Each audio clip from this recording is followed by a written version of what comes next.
Greetings and welcome to another episode of the TED in Your Head podcast. Thank you so much for tuning in.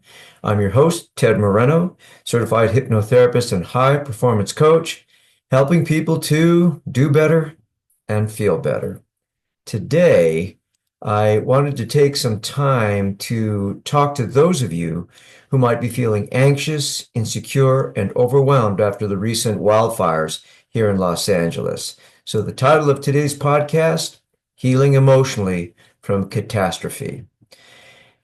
I know many of you out there in the Southern California area are dealing with loss, uncertainty, or just the emotional aftermath of everything that's happened. It's a lot to process. I also want to speak to anyone out there that has gone through anything like this, whether it's a natural disaster or some other catastrophic experience. I have to be honest with you. I almost hesitate to speak about this. I personally can't imagine what it would be like to lose my home, my business, or even worse, someone I loved, whether it's a friend, a family member, or even a pet. I don't have any of that kind of experience with these kind of catastrophes. These kind of disasters, whether it's fires, hurricanes, earthquakes, or anything else, can be incredibly devastating. They can leave you feeling like the ground has disappeared from underneath you. It can feel like everything is happening way too fast and you're struggling to keep up with it all. But here's the thing. Even if you haven't lost your home or business, the emotional weight of this disaster can still feel very real. Just the idea of having to evacuate or seeing the devastation on the news can trigger anxiety and a host of other negative emotions. It's hard to watch people go through something so massively destructive, and it's easy to feel overwhelmed just by witnessing it all, either in person or over media. You might feel like you want to help, but you're also dealing with your own emotions, and that's okay. It's okay to take care of you, maybe even to take care of you first. I wanted to speak today because I want to offer what I can to support emotional healing. There are many resources online for things like insurance help, finding aid, and getting your life back to some sense of normalcy. But today, I want to focus on how to begin to heal emotionally through something so catastrophic. So let's start by acknowledging something really important that you may not have thought about. Most of us, the vast majority of us, aren't prepared to handle something like this. Disasters of this scale are shocking, unexpected, and completely unimaginable until we're right in the middle of it. The overwhelming feelings that come with it, whether it's anxiety, grief, loss, or all of it combined, can really knock us down. But it's okay to feel overwhelmed. It doesn't make you weak, it makes you human. The important thing to remember is that when we are overwhelmed, it's like our minds go into a sort of a trance or fog. And it's not the kind of trance that's therapeutic like hypnosis, but the kind that makes it hard to think clearly, to process what's happening, and even to know what to do next. We can get stuck in the loop of catastrophic thinking, where everything feels like it's falling apart and there's nothing we can do about it. And the reason for that is when we become overwhelmed and we go into that kind of trance state, we become very suggestible to our own negative thinking. So it turns into kind of a negative feedback loop. There might be moments of intense grief, anger, confusion, and depression. The emotional roller coaster can be unpredictable. One minute you might feel like you're doing okay, and the next, the sadness or anxiety hits you again. You might even experience physical symptoms, sleepless nights, headaches, stomach aches, or muscle tension. For many people, trauma like this can lead to PTSD, which is something we simply can't ignore. So, what do we do? How do we manage all these emotions and take care of ourselves during such an overwhelming time? The first thing I want to tell you is to prioritize your mental and physical health. This is not a time to repress your feelings down or pretend that everything is fine. It's okay to feel what you need to feel. Allow yourself to sit with your emotions, even if it feels uncomfortable or like there's no time for it. I know it can feel like everything is urgent, but healing is not linear and has to happen in its own time and space. You might have good days and bad days. That's normal. And if you're struggling, be patient with yourself. This is difficult stuff. It's not easy.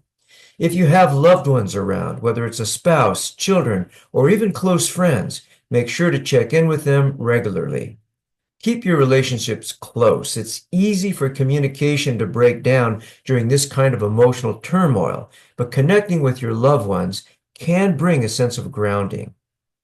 Even if you don't know what to say, just being present, being together can make a big difference.